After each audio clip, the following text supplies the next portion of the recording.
Unconventional superconductors are materials that display superconductivity which does not conform to either the conventional BCS theory or the Nikolay Bogolyubov theory or its extensions. Detailed history. The first unconventional singlet D-wave superconductor, CeCu2C2, a type of heavy fermion metal, was discovered in 1978 by Frank Steglich. In the early 80s, many more unconventional, heavy fermion superconductors were discovered, including UBE13, UPT3 and Uru2C2. In each of these materials, the anisotropic nature of the pairing is implicated by the power law dependence of the nuclear magnetic resonance relaxation rate and specific heat capacity on temperature. The presence of nodes in the superconducting gap of UPT3 was confirmed in 1986 from the polarization dependence of the ultrasound attenuation. The first unconventional triplet superconductor, organic material 2PF6, was discovered by Dennis Jerome and Klaus Beachgaard in 1979. Recent experimental works by Paul Chaikin's and Michael Norton's groups as well as theoretical analysis of their data by André Lebed have firmly confirmed unconventional nature of superconducting pairing in 2X organic materials. High-temperature singlet D-wave superconductivity was discovered by J.G. Bednorz and K.A. Muller in 1986, who discovered that the lanthanum-based cuprate perovskite material LabAQ04 develops superconductivity at a critical temperature of approximately 35 K. This is well above the highest critical temperature known at the time, and thus the new family of materials were called high-temperature superconductors. Bednorz and Muller received the Nobel Prize in Physics for this discovery in 1987. Since then, many other high-temperature superconductors have been synthesized. As early as 1987, superconductivity above 77 K, the boiling point of nitrogen, was achieved. This is highly significant from the point of view of the technological applications of superconductivity, because liquid nitrogen is far less expensive than liquid helium, which is required to cool conventional superconductors down to their critical temperature. The current record critical temperature is about Tc equals 133 K at standard pressure, and somewhat higher critical temperatures can be achieved at high pressure. Nevertheless, at present it is considered unlikely that cuprate perovskite materials will achieve room temperature superconductivity. On the other hand, in recent years other unconventional superconductors have been discovered. These include some that do not superconduct at high temperatures, such as the strontium-ruthenate oxide compounds, but that, like the high-temperature superconductors, are unconventional in other ways. In addition to this, superconductors that have unusually high values of Tc but that are not cuprate perovskites have been discovered. Some of them may be extreme examples of conventional superconductors. Others display more unconventional features. In 2008 a new class, for example LAFEs, were discovered that do not include copper. An oxypnictide of samarium seems to have a Tc of about 43 K, which is higher than predicted by BCS theory. Tests at up to 45 teslas suggest the upper critical field of LAFEs are 0.89 f 0.11 may be around 64 teslas. Some other ion-based superconductors do not contain oxygen. History and progress. April 1986 – the term high-temperature superconductor was first used to designate the new family of cuprate perovskite ceramic materials discovered by Johannes Georg Bednorz and Carl Alexander Müller, for which they won the Nobel Prize in Physics the following year. Their discovery of the first high-temperature superconductor, LabAQ04, with a transition temperature of 35 K, generated great excitement. LSCO discovered the same year. January 1987 YBCO was discovered to have a Tc of 90 K. 1988 BSCCO discovered with Tc up to 107 K, and TBCCO discovered to have Tc of 125 1.85 K. As of 2009, update. The highest temperature superconductor is mercury, barium, calcium, copper oxide at 138 K and is held by a cuprate perovskite material, possibly 164 K under high pressure. Recently, other unconventional superconductors, not based on cuprate structure, have been discovered. Some have unusually high values of the critical temperature, Tc, and hence they are sometimes also called high-temperature superconductors. After more than 20 years of intensive research, the origin of high-temperature superconductivity is still not clear, but it seems that instead of electron-phonon attraction mechanisms, as in conventional superconductivity, one is dealing with genuine electronic mechanisms, and instead of S-wave pairing, D-waves are substantial. One goal of all this research is room temperature superconductivity.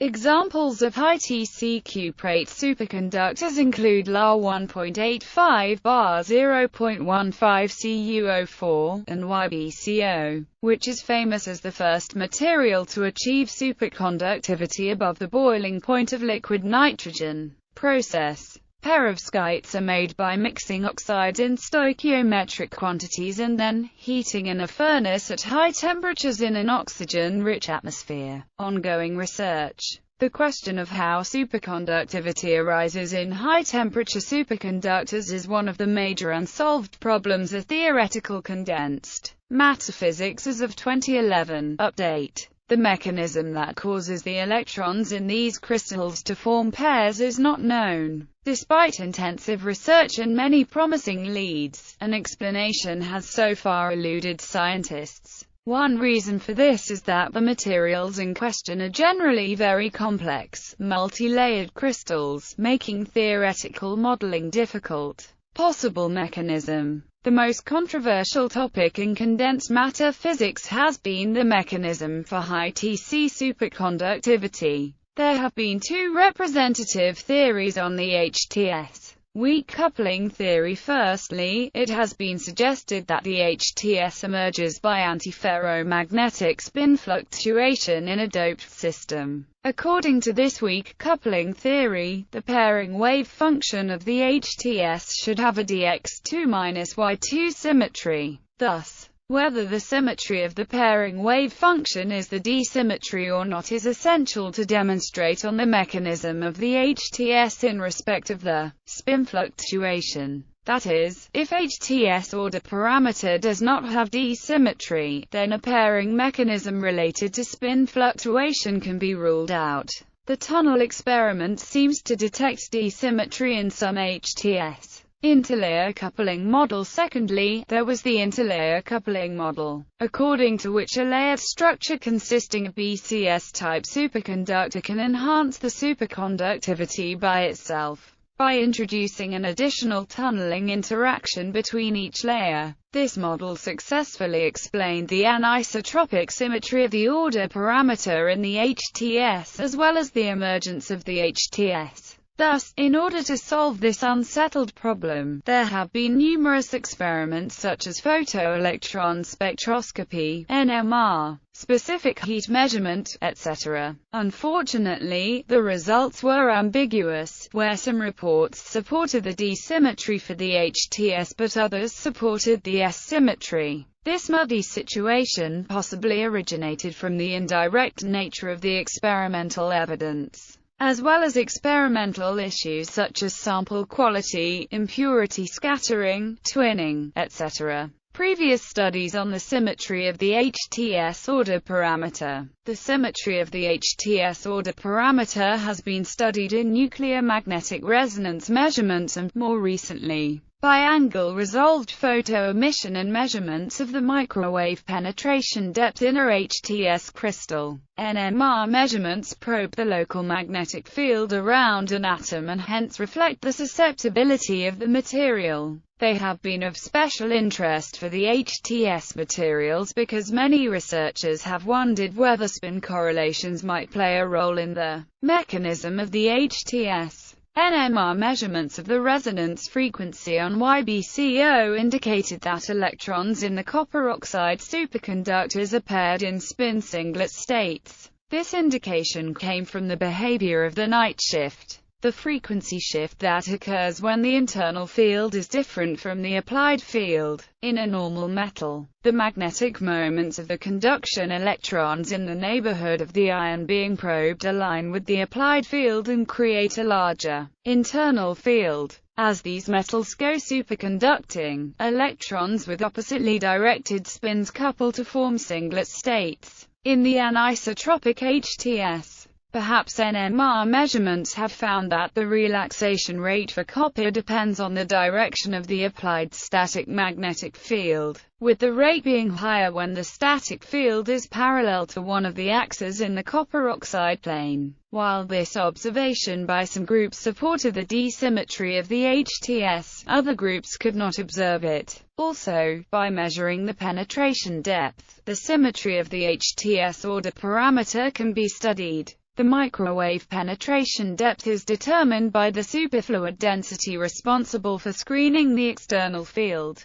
In the S-wave BCS theory, because pairs can be thermally excited across the gap delta, the change in superfluid density per unit change in temperature goes as exponential behavior, exp. In that case, the penetration depth also varies exponentially with temperature T. If there are nodes in the energy gap as in the d-symmetry HTS, electron pair can more easily be broken. The superfluid density should have a stronger temperature dependence, and the penetration depth is expected to increase as a power of T at low temperatures. If the symmetry is specially dx2y2, then the penetration depth should vary linearly with T at low temperatures. Photoemission spectroscopy also could provide information on the HTS symmetry. By scattering photons off electrons in the crystal, one can sample the energy spectra of the electrons.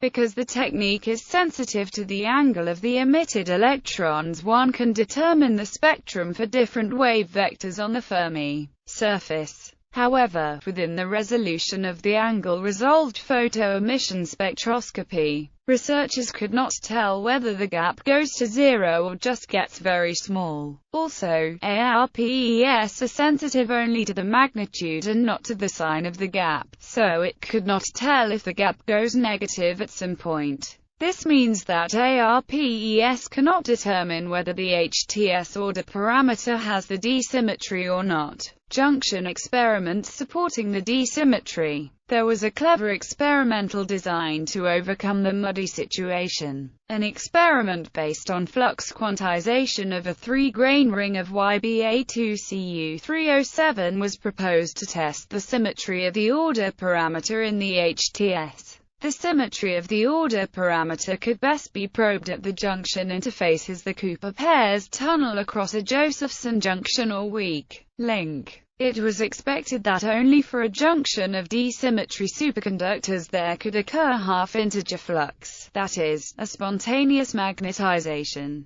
However, even if the junction experiment is the strongest method to determine the symmetry of the HTS order parameter, there have been ambiguous results of the junction experiments. J.R. Kirtley and C.